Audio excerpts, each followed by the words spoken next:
We love our sponsors like Foothill Transit. Visit them online at foothilltransit.org or sponsor us and we'll promote you on the show too.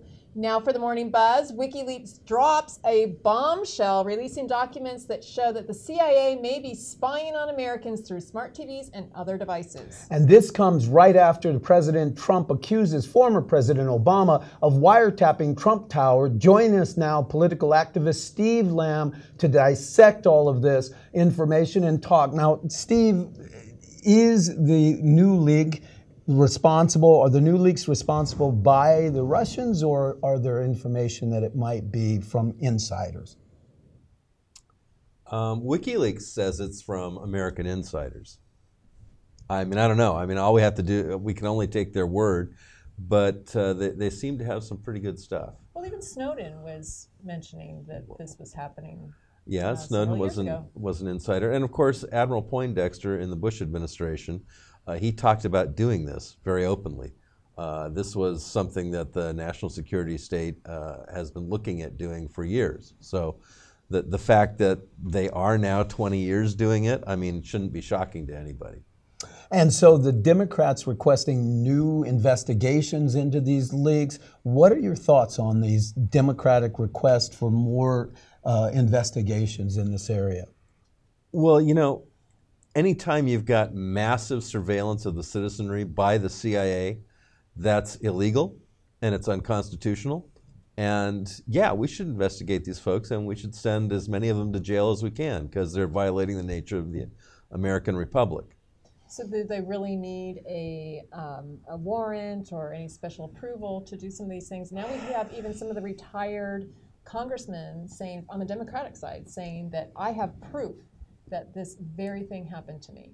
So to believe that possibly Trump Tower was wired, I believe, and they don't even have to wire because they can go into any device. Yeah, well, they can go into any device. Since the 1960s, my good friend Michael Canfield was an anti-war activist, and he FOIA'd his FBI file in the late 70s. And they were using laser devices. They could actually like put a dot of laser on your window, and off the vibrations of the window, they could translate that back into sound. So, I mean, you know, back in the 60s, they didn't even need a wiretap. So they're listening in every kind of way they can listen into. But isn't the big bombshell here the fact that President Trump has accused President Obama, who either did it illegally or who would have had to have gotten a FISA? He would have had to have had. Well, they've already admitted he went to FISA. I mean, I don't understand. You know, the New York Times told us in January that they went to FISA, that they already did investigate Trump Towers, that they did investigate people in his campaign because they believed they were somehow doing something with the Russians. So, I mean, for the New York Times and all these other press organizations to say, oh, this is outrageous that he would accuse President Obama of saying this, well, they reported on it 3 months ago. What the hell? Right, we're already familiar with the issue with General Flynn. Well, yeah, you know, General Flynn, it's very interesting. I saw an article yesterday. They said he took $500,000 from Turkey as a consultant or something. For an agent. Yeah. Well, as a lobbyist, yeah. Of course, we're not talking about the billions of dollars Hillary Clinton got and laundered through the Clinton Foundation. But anyway, you know, so they said, well, the fact that Flynn got money from Turkey proves that he's an agent of Russia. And I'm like, you know, do you people like know anything about geopolitics? It's like the Turks and the Russians don't like each other. I mean, the fact that he took money from Turkey indicates exactly the opposite, that in fact, he's not working at all for the Russians. But do you see no conflict of interest? Because the reporting on General Flynn is specifically that he is and was a registered foreign agent. And you Why see isn't Hillary Clinton registered as a foreign agent? She took billions of dollars into her family foundation while Secretary of State, while doing favors for people. Come on. Well, isn't it interesting that the Republicans in particular spend so much time talking about Hillary Clinton? Let me just mention something, exactly what the Republicans said during the campaign, which is Hillary Clinton is not president of the United States, and at this time. Secretary of State. Well, but we're talking about General Flynn, but that's right? And him being a foreign agent, while somebody who was not yet part of the government was running for office. Well, he was not part of the government at that time, and he's not part of the government now. He never actually has been a part of the government since he retired from being a general. So he wasn't a part of the government because he was never confirmed at the NSA. So you think everything he did was okay? Oh, no. I don't think Americans should ever take any money from any foreign governments to lobby for any foreign governments, but we have a culture in Washington where everybody is. We can't even take a gift, we can't receive a gift over $30 or something that way from a foreign That's right. Without registering. entity. Right. So And once again, okay, why isn't Hillary registered? But beyond that, why isn't Adam Schiff registered? He takes money all the time from foreign governments, and he sits on the Intelligence Committee. Why isn't Dianne Feinstein registered? She's taking money from foreign entities.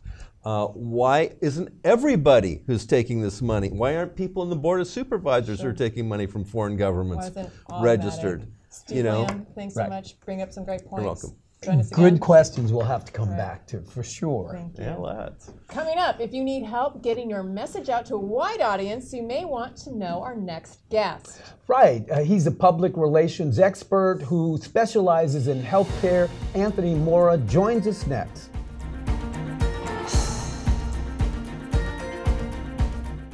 At the IMTC, we've trained regular working people like you and turned them into TV stars.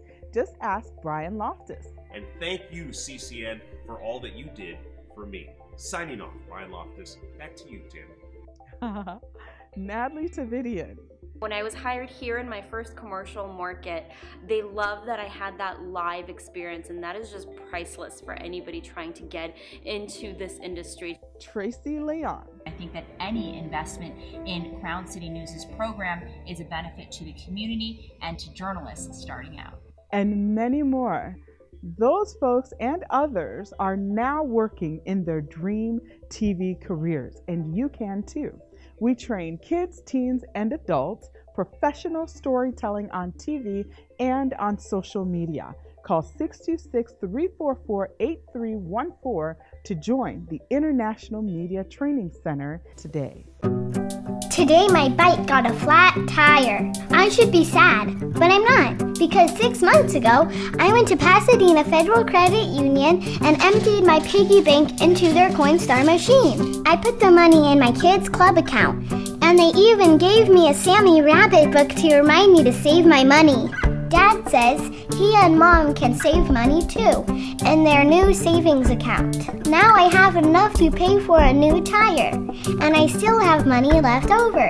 It feels good to do things myself. Thank you, Pasadena Federal Credit Union.